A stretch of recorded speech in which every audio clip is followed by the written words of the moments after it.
안녕하세요. 이제 2부 어셈블리 2부 사회적 생산을 가지고 오늘 주제를 가지고 얘기를 하려고 합니다. 뭐 지난번 소개했죠. 저는 신영은이고요. 여기는 문어입니다. 그래서 오늘은 그 사회적 생산 지난번에는 그 리더십 관련된 부분들 얘기했었고, 사실 제가 보기에는 이 책의 가장 중요한 주제라고 해서 좀 얘기를 많이 한 것 같고요.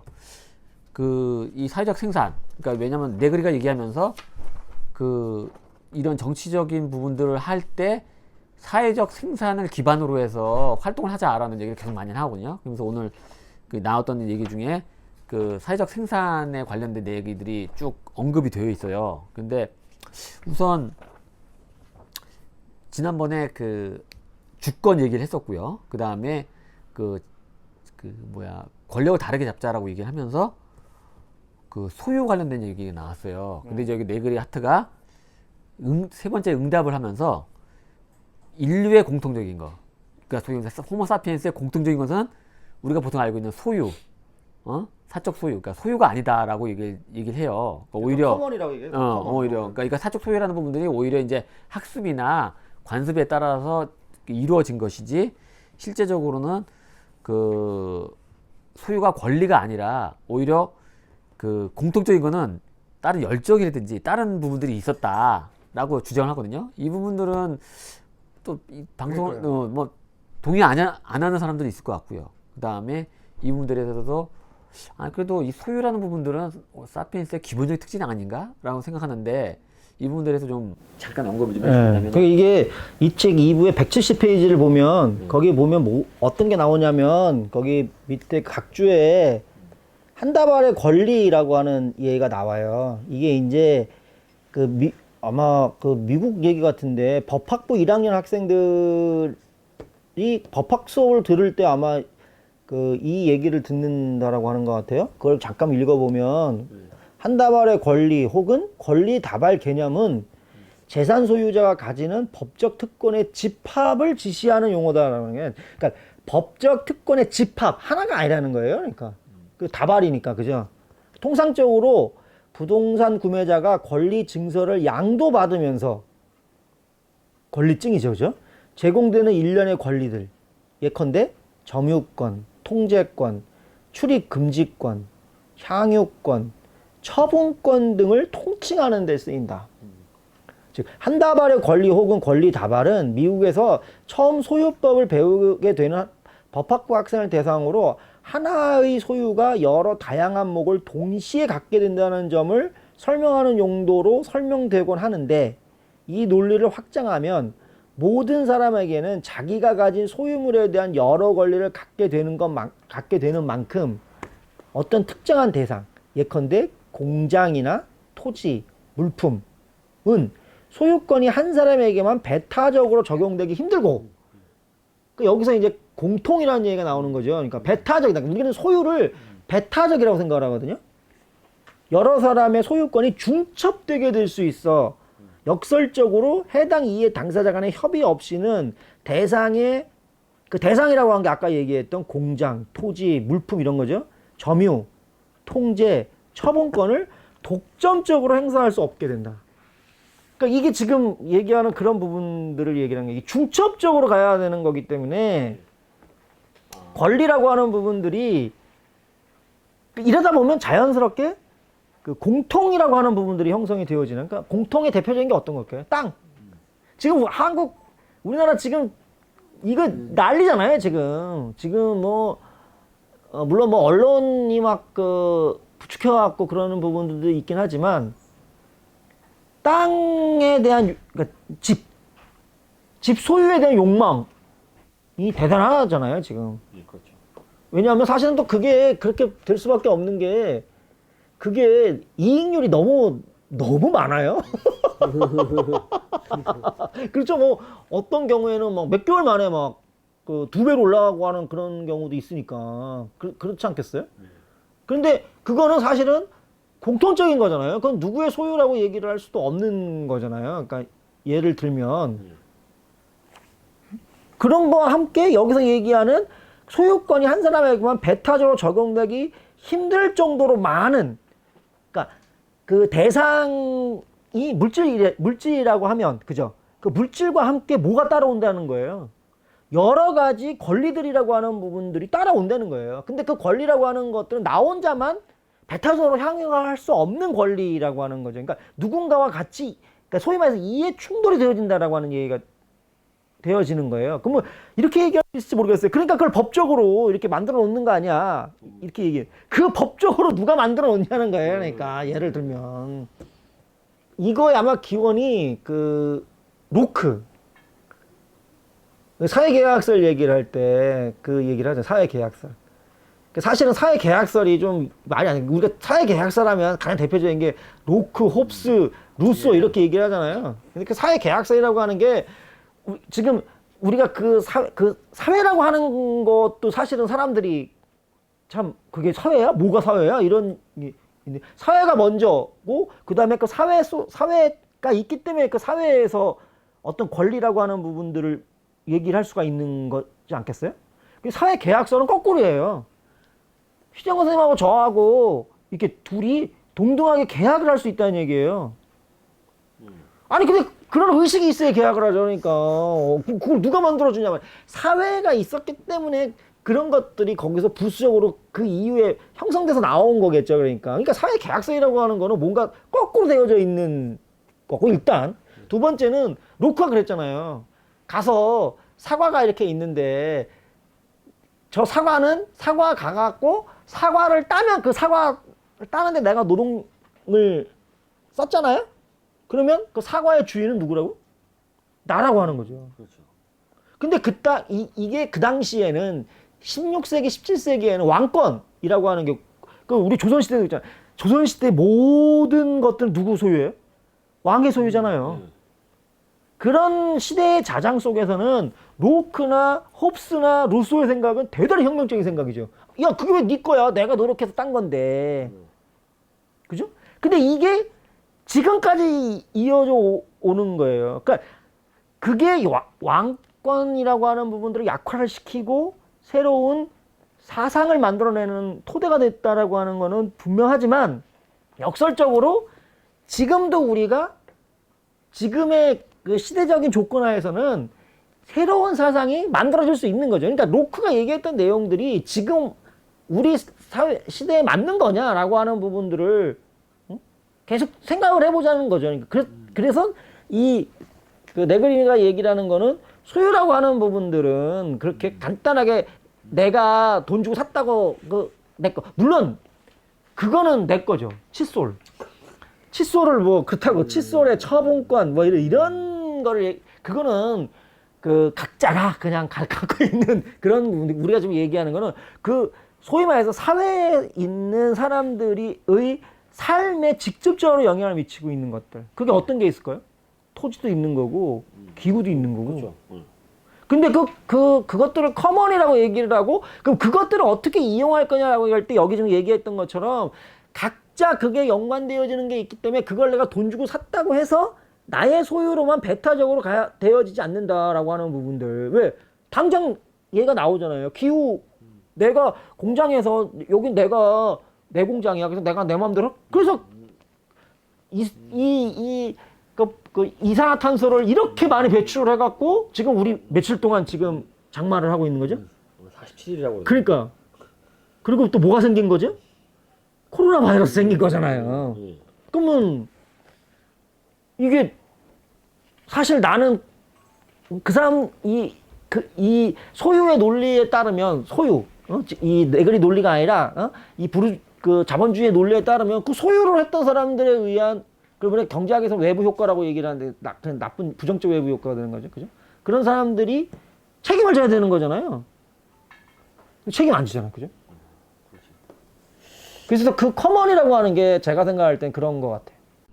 그러니까 이런 그 공통적인 것에 대한 부분들을 여기서 자세하게 좀 다루고 있거든요. 그러니까 이 부분들을 좀 우리가 보면서 그 소유가 아니라 열정, 커먼, 근데 공통적으로 가야 된다라는 부분들로 우리가 좀 생각을 좀 달리 좀 할 필요가 있을 것 같고요.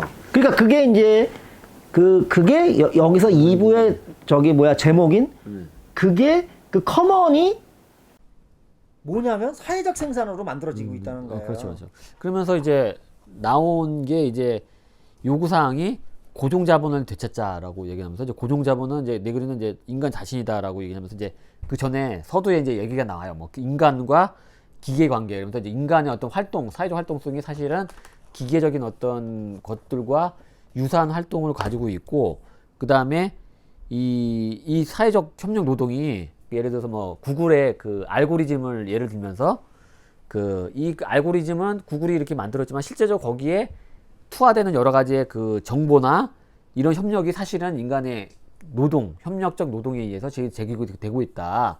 그러면서 오히려 그 실제적으로 어떤 고정 자본 부분들이 우리가 보통 고정 자본 뭐 이렇게 기계 같은 거 이렇게만 생각하는데 여기에 실제적으로 인간의 어떤 활동 부분들이 거의 고정 자본화가 되고 있다라고 얘기를 하면서 이제는 고정 자본을 되찾는 어떤 운동을 해야 된다. 그래서 네그리가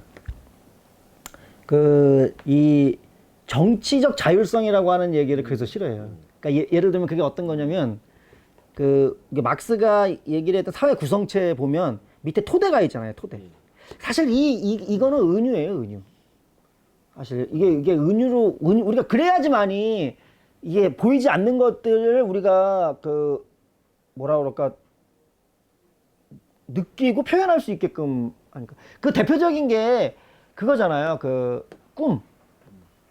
그러니까 프로이드의 꿈의 해석이라고 하는 게 언제 나왔냐면 이게 설명을 하기 위해서 1900년에 나왔어요. 1900년서부터 뭐가 시작되었냐면 그전에도 무의식이라고 하는 얘기가 있었지만 무의식이라고 하는 것들이 사회적으로 문제가 되어지기 시작을 한 거예요. 그건 무슨 얘기냐면 데카르트의 아까 얘기했던 코기토가 깨졌다는 얘기예요. 의식이 아니라 무의식인 거죠. 그러니까 내가 없는 곳에 존재하는 거예요. 그 내가 존재하지 않는 곳에서 생각하는 거고. 이게 락강의 아주 유명한 얘기인데 근데 그게 1900의 꿈의 해석이라고 하는 걸로 나오는 거거든요. 근데 사람들이 꿈이라고 하는 걸 그때까지 그냥 개꿈 뭐 이런 거. 그다음에 예지몽 오늘 좋은 꿈 꿨어. 뭐 예를 들어서 로또 사야지. 뭐 이런 걸로만 알았었는데 프로이트는 꿈을 그렇게 해석을 한 게 아니죠. 그 꿈 속에서 뭐를 만들어냈냐면 무의식이라고 하는 부분들이 어떻게 표현되어지는지라고 하는 그 무의식이라고 하는 걸 얘기를 한 거잖아요. 그러니까 보이지 않았던 무의식이라고 하는 세계가 우리한테 들어오기 시작을 한 거예요. 그죠? 근데 그거를 어떻게 얘기를 하냐면 그 꿈의 해석이라고 하는 데서 여러 가지 그 내용들, 그러니까 그게 은유로 해서 나타나기 때문에 그걸 해석을 해줘요. 그래서 꿈의 해석이잖아요. 그러니까 해석이라고 하는 게 그런 거잖아요. 그러니까 막스도 이 자본주의를 어떻게 얘기를 할까라고 하다가 토대와 상부구조라고 하는 얘기를 한 거잖아요. 그러니까 토대라고 하는 거는 경제, 그렇죠? 그러니까 생산 관계를 얘기하는 거고 생산력이라고 하는 건 어디에 있나요? 밖에 있어요. 밖에, 그렇죠? 이 밑에 여기에 들어가 있는 게 아니라 이 경제에 들어가 있는 게 아니잖아요. 생산력이라고 하는 거는 그 사회랑 상관없이 왜냐하면 우리가 지금도 굉장히 많은 것들이 만들어지지 않겠어요? 정말 엄청나게 많은 아이디어와 것들이 만들어지지만 다 사장되잖아요. 왜? 사회가 그걸 수용하지 않으면 예를 들어서 중국이 11세기, 12세기, 13세기 중국이 유럽보다 훨씬 더 과학이 발달되어 있었잖아요. 그 당시에 중국에서 밭을 가는 논밭 이런 거 하는 그 기계들도 있었거든요. 근데 왜 그런 기계를 사용하지 않았을까요? 소가 더 낫다고 생각을 한 거예요. 그러면 저쪽이 19세기 때도 왜 플랜테이션을 하는데 미국이나 이런 데서 왜 노예를 사용했을까요? 그게 싸다고 생각을 한 거예요. 비용적으로. 그 기계도 뭐 다른 것도 있었지만 근데 그때 재밌는 거 하나는 뭐냐면 미국에 온 흑인들은 노예로 온 게 아니었어요. 계약된 노동자로 간 거죠. 그러니까 우리나라도 사실은 우리나라 동포들이 하와이로 사탕수수밭으로 갔을 때 그때 내용을 보면 이 사람들이 끌려간 게 아니잖아요. 여기서 못 살겠으니까 미국 가면은 여기보다는 잘 먹고 잘 산대. 그래서 계약을 하고 간 거잖아요. 그랬더니 거기 갔더니 그건 이게 뭔 얘기야? 그래서 그게 노예처럼 되어진 거지. 사실은 형식적으로는 네, 그렇죠. 계약으로 해서 간 거예요. 노동자로 간 거라고요. 그 미국의 흑인들도 마찬가지인 거예요. 그러니까. 근데 거기서 쌩깐 거지, 그러니까. 근데 왜 그 사람들은 그 남부에서 왜 흑인 노동을 썼을까? 왜 사람 노동을 썼을까? 그게 훨씬 더 효과적이라고 생각하기 때문에 사회적으로 그게 더 지금으로 얘기하면 가성비가 높다라고 생각을 했기 때문에 그런 거거든요. 그 많았던 게 있는데 사회에서 그걸 수용을 못하면 그게 생산력이라고 하는 거는 그냥 없어지는 거죠. 그러니까 생산력은 생산관계 밖에 있는 거예요. 근데 이게 그 생산관계와 영향을 미치기 시작을 하면서 그죠? 이게 수용이 되어질 때 생산관계 때문에 얘가 더 많은 생산력을 발휘를 할 수 있었는데 이게 안 되는 거죠. 그래서 그 생산관계라고 하는 것들의 핵심이 생산수단의 소유잖아요. 그게 지금 네그리가 얘기하고 있는 고정자본이 되어지는 거고, 근데 막스의 그 토대 상부 구조는 이 경제에 의해서 나머지 위에 이거 다 이데올로기죠. 정치, 문화, 이데올로기, 뭐 철학 이게 다 정신적인 부분이잖아요. 이거에 의해서 만들어진다라고 생각을 하는 거잖아요. 물론 나중에 이게 상호작용을 한다라고 또 많이 얘기를 하지만 어쨌든 경제 결정론으로 가는 부분들이 있는 거예요. 근데 네그리도 사실은 그러니까 어떻게 되는 거예요? 이 정치라고 하는 부분들이 경제에 어떻게 되는 거죠? 규정당하는 거잖아요. 그렇다고 봐야죠. 그죠? 그러니까 막스도 사실은 막스에서 정치가 별로 없거든요. 왜? 중요한 거는 경제에서 결정이 된다고 생각을 했기 때문에. 그래서 생산 관계를 바꿔야 된다고 생각 계속 얘기했던 게 그거잖아요. 그러니까. 근데 이게 바뀌어지기 시작한 게 그 이태리 그람시가 서구의 시민사회 운동을 놓고 보니까 정치가 자율적으로 운동을 할 수 있는 영역이 존재를 하더라라고 얘기를 하면서 상대적 자율성이라고 하는 얘기를 뚫고 들어온 거예요. 그거를 그 프랑스에서 이제 알티세를 갔던 사람들이 그런 얘기를 한 거고, 그래서 정치라고 하는 것들이 자율적으로 뭔가를 만들어서 거꾸로 이렇게 영향을 미칠 수 있다. 그러니까 경제 결정론 하도 공격을 받으니까 그 경제 결정론을 탈피를 하기 위해서 그 얘기를 했는데 네그리는 지금 그 부분을 거꾸로 반대를 하는 거예요.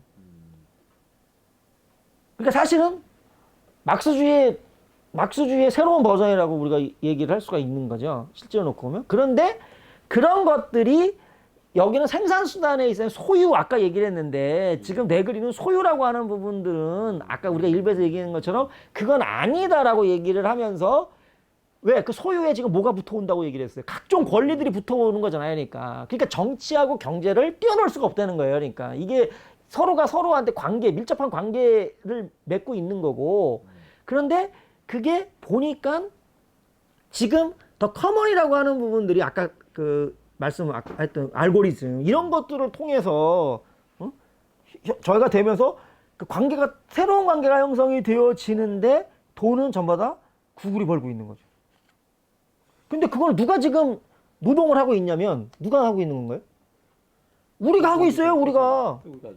우리가 인터넷 들어갈 때마다 정보가 나오는 거잖아요. 그러니까 그 정보를 이용을 해서 돈을 걔네들이 벌고 있는 거고, 그럴 때 그 정보를 발생시켜주는 고정 자본이 뭐예요?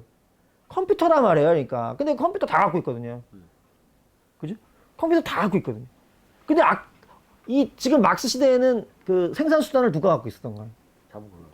그러니까 이제 그 네그리는 그거를 보고 있는 거예요. 경제 형태가 바뀌어지기 시작을 하고 있다라고 하는 걸 보고 있는 거죠. 그러니까 우리가 소위 말해서 지금 얘기하는 플랫폼 자본주의라고 하는 거, 그다음에 물론 금융자본주의 시대이기 때문에 그게 가능할 텐데, 플랫폼 자본주의나, 그 다음에 우리가 요새 지금 한참 문제가 되고 있는 그 백신, 생물학적 제재잖아요. 여기 대표적인 게 뭐예요?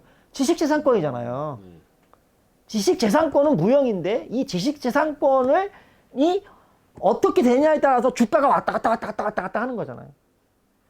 이것도 결국 누가 지금 만들고 있는 거냐면, 거기에 있는 과학자들이 누구 돈으로 만들고 있냐면, 세금으로 만들고 있는 거거든요.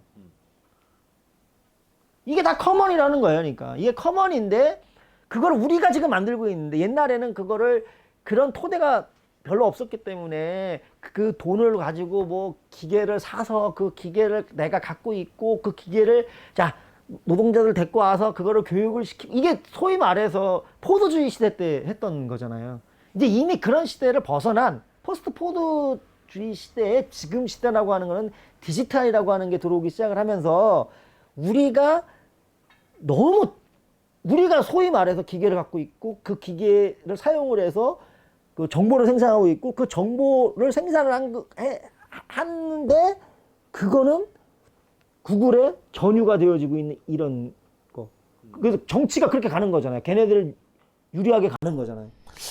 그러면서 이제 좀 말씀을 이제 쭉 여러 가지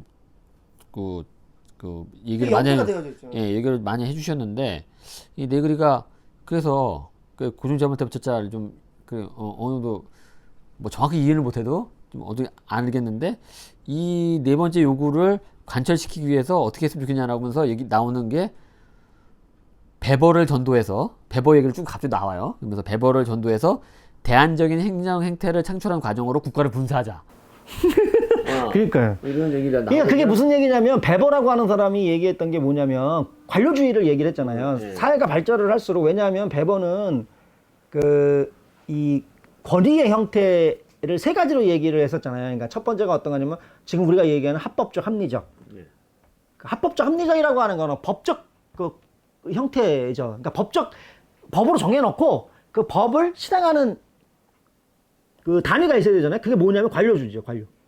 응? 그러니까 이렇게 가면은 좀 보편적으로 누가 할 수 있다, 합리적으로 할 수 있다는 그 얘기를 한 거잖아요. 그 다음에 이제 뭐 카리스마, 그 다음에 뭐 종교 집단과 같은 관습적, 뭐 이런 세 가지를 갖고 있는데 이제 이렇게 갈 거다. 근데 그 행정 집단이라고 하는 사람, 관료 집단이라고 하는 사람들이 그런 것들을 대행을 해갖고 그것도 대행이죠, 사실은. 대행을 해서 그런 일을 하고 있는데 그거조차도 사실은 나중에 더 잘할 수 있다라고 지금 얘기를 하고 있는 거죠. 그러니까. 그래서 나온 게 이제 뭐 나중에 뭐 기업가 정신 이런 게. 그러니까 기업가 정신이라고 하는 게 우리가 사장이 정주영이 그런 얘기 했잖아요. 정주영이 그거 해봤어? 뭐 그런 얘기 예전에 광고에 나왔고 그다음에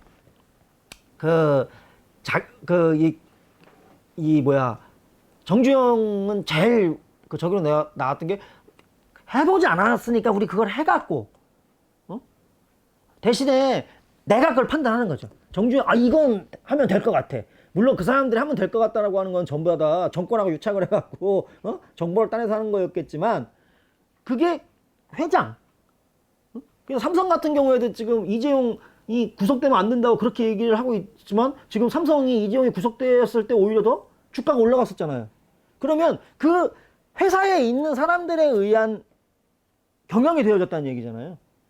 그게 바로 기업가 정신이니까 기업가 정신이라고 하는 것들이 다중이 그런 기업가 정신을 자기 걸로 해서 우리가 그렇게 만들어내고 있다는 거고 할 수 있다는 얘기죠.